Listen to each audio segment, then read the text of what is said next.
Kita mulai Metropolitan hari ini pemirsa, di balik hiruk-pikuk unjuk rasa di ibu kota, ada sebuah cerita yang sering luput dari perhatian kita. Kisah ratusan anak di bawah umur. Mereka yang seharusnya berada di bangku sekolah atau rumah justru ikut diamankan selama demonstrasi berlangsung. Angka dari Polda Metro Jaya mengejutkan, lebih dari 600 anak-anak terlibat dan apa yang mendorong mereka turun ke jalan dan menghadapi risiko, berikut informasinya untuk Anda. Sepekan terakhir, ibu kota mencari saksi dari serangkaian aksi demonstrasi yang berujung pada penangkapan ribuan demonstran. Ratusan diantaranya ini adalah anak-anak di bawah umur. Menurut data dari Polda Metro Jaya, ini ada sekitar 600 lebih anak di bawah umur yang ikut aksi pada aksi tersebut. Lantas, sebetulnya seperti apa motivasi mereka untuk turun ke jalan dan apa dampak psikologis yang mereka alami? Saya akan mengupas tuntas untuk Anda sesaat lagi.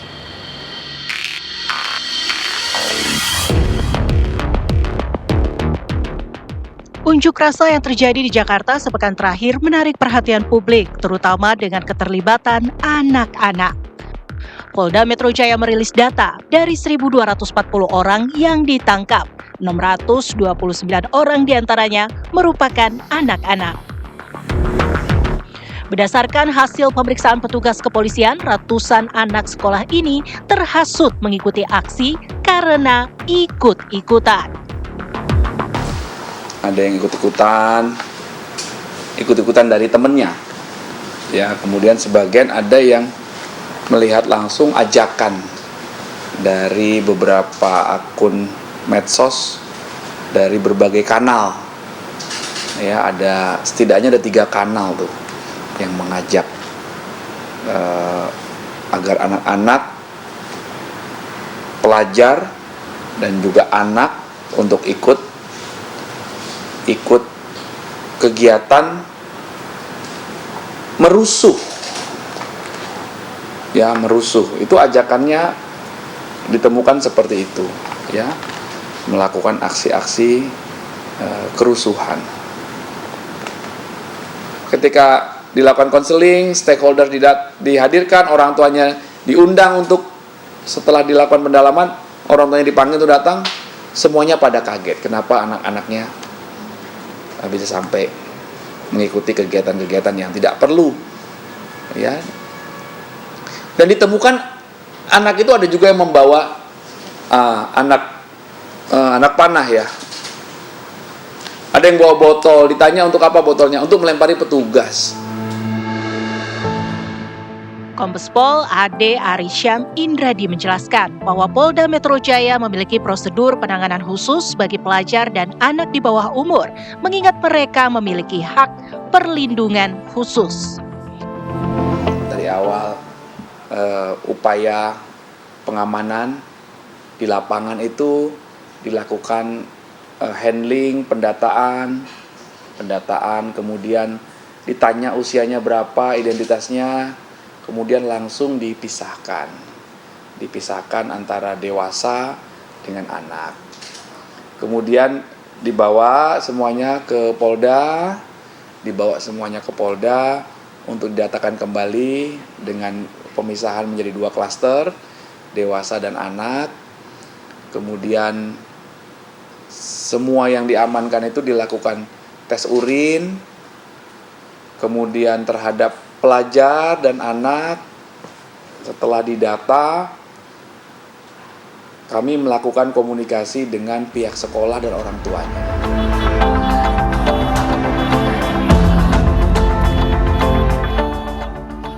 Sementara itu, psikolog dari Universitas Indonesia, Profesor Rosmini Agus Salim menjelaskan usia remaja cenderung memiliki dorongan kuat untuk tampil sebagai sosok yang berani atau hero di hadapan teman sebaya maupun publik. Jadi gini, kalau misalnya anak-anak tuh kan seneng kalau rame-rame jalan dan sebagainya. Dan kalau di masa menjelang remaja, SMP, SMA, itu rata-rata kan mereka pada masa remaja ini perlu identitas diri, keinginan untuk kemudian menjadi orang yang kelihatan dominan, hero dan sebagainya tuh ada. Sehingga kalau pada waktu sedang ada demo dan sebagainya, menyuarakannya itu belum tentu terkait dengan tahu tentang masalah politiknya. masalah apa yang diperjuangkan kadang-kadang, tetapi rame-ramenya itu dan kemudian pada waktu mereka bilang, "Ayo kita serang," atau kita apa gitu, ingin kelihatan yang paling nomor satu, yang paling kuat, yang paling kokoh, itu kemungkinan ada di situ karena saling bersaing dengan sesama usia pada situasi yang sama, kan. Rose pun mengimbau agar pihak keluarga, sekolah, dan masyarakat lebih aktif memberikan edukasi politik yang sehat dan sesuai usia. Orang tua paham ya, yang anak ini yang tidak ngerti apa-apa ini mendapatkan penjelasan dulu ya, tentang apa yang mau disuarakan dan sebagainya. Pemahaman tentang masalah di negara itu juga biasanya harusnya diberikan di sekolah. Apa yang boleh dan tidak boleh sebagai warga negara untuk dilakukan. Mungkin mengutarakan pendapat itu boleh, tetapi batasannya sampai mana? Sampai jangan berdampak pada memberikan kesan negatif atau justru perilaku negatif sampai membakar, kemudian ada bahkan kan yang tidak hanya membakar ya, tetapi kemudian menyakiti atau melukai orang lain. Nah, itu yang harus diajarkan kepada anak-anak kita, terutama dari sekolah juga, Mbak. Sementara itu, Ketua KPAI Margaret Aliatul Maimunah mengungkap, anak-anak yang ikut aksi demo mengaku mendapat ajakan. Mereka diajak orang terdekat dari teman, kakak kelas, hingga alumni tempat sekolah. Hasil pengawasan yang dilakukan oleh beberapa teman komisioner KPAI di lapangan ketika bertemu dengan anak-anak yang ikut terlibat dalam aksi ini, ketika mereka ditanya kenapa mereka bisa ikut, itu ada yang menyampaikan bahwa mereka ikut karena diajak oleh senior, diajak oleh teman gitu ya. Kemudian diajak oleh beberapa orang dewasa dengan beberapa ajakan, misalnya isu yang diangkat salah satunya adalah isu berkaitan dengan kenaikan gaji atau tunjangan untuk DPR.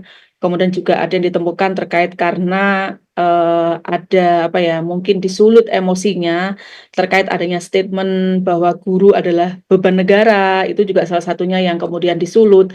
Ya, anak-anak ini kan kelompok rentan ya, Mbak, yang kemudian mereka belum cukup punya filter untuk menyaring hal-hal yang itu positif atau negatif, mungkin juga karena edukasi berkaitan dengan situasi politik atau penyampaian atau demokrasi atau kemudian beberapa hal lain yang itu kurang gitu ya sehingga. Margaret pun mengingatkan peran orang tua untuk mengedukasi anaknya agar kritis, konstruktif, dan tidak mudah terprovokasi. Butuh ada pembekalan, butuh ada penguatan, butuh ada edukasi. Edukasi itu meliputi apa saja? Saya kira meliputi bagaimana sebenarnya memang anak punya hak untuk menyampaikan pendapat, punya hak untuk menyampaikan suaranya gitu ya, punya kebebasan untuk berekspresi juga, tetapi tentu diiringi dengan edukasi bahwa penyampaian pendapat, penyampaian suara itu tentu harus sesuai dengan mandat undang-undang.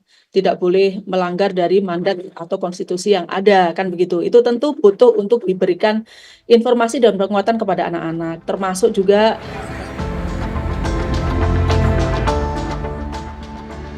fenomena partisipasi anak-anak di bawah umur dalam demonstrasi ini menjadi alarm bagi kita semua. Lebih dari sekedar isu politik, ini adalah masalah perlindungan anak, pendidikan, dan keamanan. Di satu sisi, anak-anak memiliki hak untuk bersuara, tetapi di sisi lain kita semua memiliki kewajiban untuk memastikan mereka berada di lingkungan yang aman dan positif. Tugas kita bersama adalah memberikan edukasi yang tepat, mengarahkan energi mereka ke hal-hal produktif, dan memastikan hak-hak mereka terlindungi. Bukan untuk membungkam aspirasi, melainkan untuk menjaga masa depan mereka. Dari Jakarta, Yulinda Tridewi, Dimas Ramadan, TV One mengabarkan.